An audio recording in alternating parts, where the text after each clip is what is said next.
ہمارے یہاں شادی کے لیے تیاریاں تو ماشاءاللہ بہت ہوتی ہیں، ہے نا، 6 مہینے 1 سال تک تیاریاں ہوتی ہیں، پر شادی کی تیاری کے نام پہ کیا ہوتا ہے ہمارے یہاں پہ؟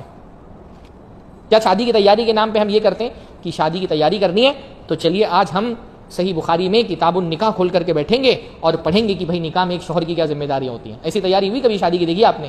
ہاں، یا کم سے کم بلوغ المرام پڑھیں گے یا کوئی کتاب پڑھیں گے کسی عالم دین کی، اور اس میں ہم سمجھیں گے کہ شوہر کے کیا حقوق ہیں، بیوی کے کیا حقوق ہیں؟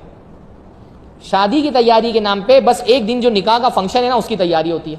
اس کا بہت فکر ہے، کون سا کپڑا پہننا ہے، کون سی شیروانی پہننی ہے، اور کس کلر کا کپڑا ہوگا، کون سے زیور جو ہیں وہ بنوانے ہیں، اور کون سی رسمیں ادا کرنی ہے۔ تیاریوں کے نام پہ 6 مہینے 1 سال تک یہ ہوتا ہے، پر اتنا نہیں ہوتی تیاری میں کہ 1 گھنٹہ کسی مولانا کے ساتھ بیٹھ کر کے ہم یہ سیکھیں، یا کوئی خاتون جو ہے وہ ایک عالمہ کے ساتھ بیٹھے اور وہ یہ سیکھے کہ باجی میرا نکاح ہونے والا ہے تو آپ مجھے سکھائیں کہ نکاح کے بعد مجھے کیا ذمہ داریاں ادا کرنی ہے، اللہ کی طرف سے کیا کیا رسپانسبلٹیز جو ہے نا وہ میرے کندھوں پر آئیں گی، اور کیسے میں اپنے شوہر کو خوش رکھوں۔ اس پر کوئی تیاری نہیں ہو رہی۔ شوہر کو کیسے خوش رکھنا ہے، بیوی کو کیسے خوش رکھنا ہے، یہ کوئی سکھا ہی نہیں رہا۔ یہ ہم شادی کر لیتے ہیں، اس کے بعد ہم کو خود سیکھنا پڑتا ہے۔ ہاں، میرے ذہن میں ایک پلان انشاءاللہ تعالیٰ کہ میں ایک زواج کورس شروع کرنے والا ہوں، جس میں شادی سے پہلے لڑکوں کو اور لڑکیوں کو تربیت دی جائے کہ رشتہ کیسے سنبھالنا ہے۔ ساری تیاریاں بس فنکشن کی ہو رہی ہے، رشتہ سنبھالنے پر کوئی تیاری نہیں ہو رہی ہے، تو کسی کو ایک دوسرے کے حقوق ہی نہیں پتہ ہے۔